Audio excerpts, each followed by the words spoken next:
ইব্রাহিম আলাইহিসসালাম আল্লাহর একজন মহান নবী। তাঁর জীবনে ছিল বহু নিদর্শন, অলৌকিক ঘটনা এবং ঈমান জাগানো কাহিনী। এই ভিডিওতে আপনাদের জন্য তুলে ধরা হয়েছে ইব্রাহিম আলাইহিসসালামের 4টি প্রসিদ্ধ অলৌকিক ঘটনা, যা কুরআন ও হাদিসে বর্ণিত। 1 নম্বর ঘটনা, মৃত পাখিদের জীবিত হয়ে ফিরে আসার ঘটনা। একদিন পাহাড়ি উপত্যকার নীরব পরিবেশে হযরত ইব্রাহিম আলাইহিসসালাম একা বসেছিলেন। দুনিয়ার বিস্ময়গুলো তাকে ভাবাচ্ছিল। আকাশে পাখি উড়ছে, ডানা মেলে, বাতাস কাটছে। তিনি গভীরভাবে চিন্তা করলেন, হে আল্লাহ, আমি তো বিশ্বাস করি আপনি মৃতকে জীবিত করেন। তবুও আমার অন্তর আরও পরিপূর্ণ তৃপ্তি পেতে চায়। আমি নিজ চোখে আপনার কুদরতের প্রকাশ দেখতে চাই। ইব্রাহিম আলাইহিসসালামের ডাকে আল্লাহর উত্তর এলো, 4টি পাখি নাও। তিনি 4টি ভিন্ন পাখি ধরলেন। তাদের রং, তাদের ডানা, তাদের চলন সবই আলাদা। আল্লাহ আবার নির্দেশ দিলেন, তাদের কেটে কেটে অংশগুলো মিশিয়ে দাও। তারপর 4 পাহাড়ের চূড়ায় এগুলো ছড়িয়ে দাও। তারপর আমার নামে ডাকো। ইব্রাহিম আলাইহিসসালাম কাপা হাতে পাখিগুলো প্রস্তুত করলেন। দূর পাহাড়গুলোতে উঠে গিয়ে পাখিদের ছিন্ন বিচ্ছিন্ন টুকরো ছড়িয়ে দিলেন, এদিক সেদিক, আলাদা আলাদা চূড়ায়। সবশেষে তিনি বিশাল উপত্যকার মাঝে দাঁড়ালেন। চারদিকে নিস্তব্ধতা, শুধু বাতাসের শো শো শব্দ। তিনি ডেকে উঠলেন, হে আমার প্রভু, আপনার নামে আমি তোমাদের ডাকছি, এসো। এই ডাকে অদ্ভুত এক ঘটনা শুরু হল। ছড়িয়ে থাকা রক্তমাংসগুলো কাঁপতে লাগল। টুকরো টুকরো অংশগুলো বাতাস কেটে একত্রিত হতে শুরু করল। পালকগুলো ফিরে গেল তাদের শরীরে। ডানাগুলো জোড়া লাগল। 2টি চোখ জীবিতের মতো ঝিলিক দিয়ে খুলে গেল। একে একে 4টি সম্পূর্ণ পাখি গঠন হয়ে গেল। অলৌকিক সেই মুহূর্তে 4টি পাখি একটি দিক থেকে 4 আকাশচারী তীরের মতো উড়ে এসে ইব্রাহিম আলাইহিসসালামের সামনে থামল। যেন তারা বলছে, আমরা সেই একই পাখি, আল্লাহ আমাদের আবার জীবন দিয়েছেন। ইব্রাহিম আলাইহিসসালামের হৃদয়ে নামে গভীর শান্তি ও ঈমানের পূর্ণ তৃপ্তি। আল্লাহ তার কুদরতকে নিজের প্রিয় বান্দার সামনে এভাবেই প্রকাশ করলেন। 2 নম্বর ঘটনা, অতিথি ফেরেশতাদের না খাওয়া খাবারের ঘটনা। এক সন্ধ্যায় হযরত ইব্রাহিম আলাইহিসসালামের তাঁবুর সামনে 3 জন অচেনা মানুষ এসে দাঁড়ালেন। তাদের মুখ কোমল, চেহারায় প্রশান্তি, তবুও মানুষের মতোই দেখাচ্ছিল। ইব্রাহিম আলাইহিসসালাম তাদের দেখে সঙ্গে সঙ্গে এগিয়ে গেলেন।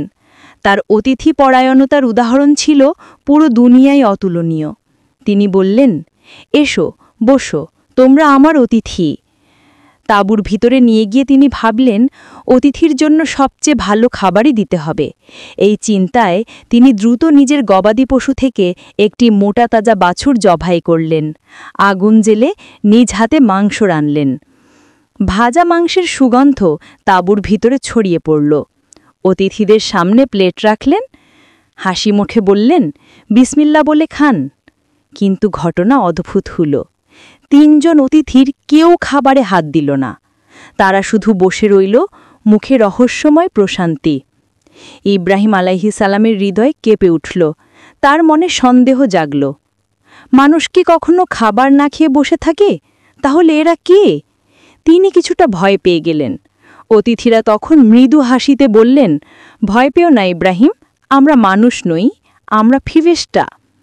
তারা বলল যে তারা লূত আলাইহিসসালামের জাতিকে ধ্বংসের সংবাদ নিয়ে এসেছেন, আর তার স্ত্রী সারাহ আলাইহিসসালামের জন্য রয়েছে এক আশ্চর্য সুসংবাদ, বৃদ্ধ বয়সে মা হওয়ার। ইব্রাহিম আলাইহিসসালামের ভয় দূর হয়ে গেল, চোখে আনন্দের আলো জ্বলল। এরপর ফেরেশতারা তাকে সান্ত্বনা দিলেন এবং চলে গেলেন। এই ঘটনাটি ছিল, ফেরেশতারা যখন আসেন তাদের খাবার ও পানি প্রয়োজন হয় না। এটি দেখানোর একটি প্রকাশ্য মুজিজা। 3 নম্বর ঘটনা, ইব্রাহিম আলাইহিসসালাম এবং তার পিতা আজর সত্য কথা বলার অলৌকিক মুহূর্ত। সেই দিন ইব্রাহিম আলাইহিসসালাম পিতার কর্মশালায় ঢুকলেন।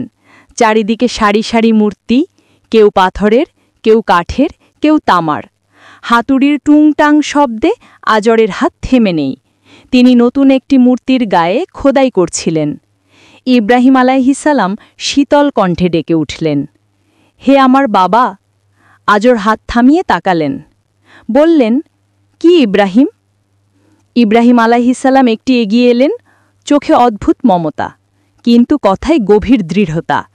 তিনি তীক্ষ্ণভাবে না বলে নরমভাবে শুরু করলেন, হে আমার বাবা, আপনি এমন কিছুকে পূজা করছেন যা শুনতে পায় না, দেখতে পায় না, আর আমাদের কোনো উপকার বা ক্ষতিও করে না। আজর বিস্মিত হলেন, একটু বিরক্তিও হল, কিন্তু ইব্রাহিমের কণ্ঠে এমন কোমলতা ছিল যাতে রাগ জাগছিল না। ইব্রাহিম আবার বললেন, হে আমার বাবা, আপনার কাছে এমন জ্ঞান নেই যা আমার কাছে এসেছে। আমি আপনাকে সঠিক পথ দেখাচ্ছি, তাই আমাকে অনুসরণ করুন। পিতার হাতে ধরা মূর্তিটি নড়ে উঠল, যেন সেই পাথরের মূর্তির সামনে সত্যের শিহরণ বয়ে গেল। আজর কিছু বলতে যাচ্ছিলেন, ইব্রাহিম আবার নরম কণ্ঠে বললেন, হে বাবা, শয়তানকে অনুসরণ করবেন না, সে তো পরম করুণাময়ের অবাধ্য। আজরের মুখ রাগে শক্ত হয়ে উঠল, তবুও তিনি স্পষ্টভাবে বুঝতে পারলেন ইব্রাহিমের কথা সত্য, তার যুক্তি শক্তিশালী, কিন্তু তার অহংকার বাধা দিচ্ছে। ইব্রাহিম শেষবারের মতো বললেন, হে বাবা, আমি ভয় পাই, আপনার উপর করুণাময়ের আযাব এসে পড়বে, তখন আপনি শয়তানের সঙ্গী হয়ে যাবেন। এই নরম সতর্কবাণী শুনে আজরের হাত থেকে মূর্তিটি প্রায় পড়ে যাচ্ছিল, কিন্তু তিনি সত্য মানলেন না। তিনি কঠিন কণ্ঠে বললেন, ইব্রাহিম, আমার দেবতাকে ছাড়তে বলো না, যদি বলো আমি তোমাকে পাথর ছুঁড়ে মারব, চলে যাও আমার কাছ থেকে। ইব্রাহিম আলাইহিসসালাম কিছুই বললেন না, চোখ নিচু করে সম্মান বজায় রেখে শুধু বললেন, আপনার জন্য আমি ক্ষমা প্রার্থনা করব। এ কথা বলে তিনি ফিরে গেলেন, কিন্তু তার পিতার হৃদয়ে সেই নরম কথাগুলো গেঁথে গেল যেন সত্যের তীর। ৪ নম্বর ঘটনা, ইব্রাহিম আলাইহিসসালামের পশুপালনের ঘটনা। মরুভূমির ধুলোমাখা প্রান্তরের এক কোণে ইব্রাহিম আলাইহিসসালামের পশুপালন ভূমি নীরবে বিস্তৃত ছিল। চারদিকে সূর্যের তাপ, কিন্তু মাঝখানে রয়েছে কয়েকটি বড় ছায়া দেওয়া গাছ। সেগুলোর নিচে শান্তভাবে দাঁড়িয়ে আছে তার ছাগল, ভেড়া আর উটগুলো। ইব্রাহিম আলাইহিসসালাম সকালে উঠে আল্লাহর নাম নিয়ে পশুদের মাঝে যান। পশুরা তাকে দেখলেই এগিয়ে আসে, যেন ভরসার এক আশ্রয়। তিনি প্রথমে ছোট পানির চৌবাচ্চা দেখে নেন, পানি যেন কখনো কমে না যায়। মরুভূমির মাঝে পানি হওয়ার কাছে কঠিন, কিন্তু ইব্রাহিম আলাইহিসসালাম স্পর্শ করলেই মনে হতো এতে যেন নতুন বরকত জমে। পশুর মুখ পানিতে ডুবে যায়, তারা স্বাভাবিক শান্তিতে পানি খায়। এরপর তিনি পশুগুলোর গা হাত বুলিয়ে দেখেন যদি কোনোটা অসুস্থ হয়। তিনি আল্লাহর কাছে দোয়া করেন, আর পরদিনই সেটি আগের মতো সজীব হয়ে ওঠে। কেউ জানত না কিভাবে এত তাড়াতাড়ি তারা সুস্থ হয়ে ওঠে, কিন্তু ইব্রাহিম জানতেন এটি আল্লাহর রহমত। চারণভূমির দিকে এগিয়ে গেলে দেখা যায় তার পশুগুলো কখনো ছত্রভঙ্গ হয় না। আশ্চর্যের বিষয়, মরুভূমিতে যেখানে ঘাস কম, সেখানে ইব্রাহিম আলাইহিসসালামের পশুরা সবসময় পর্যাপ্ত ঘাস খুঁজে পায়।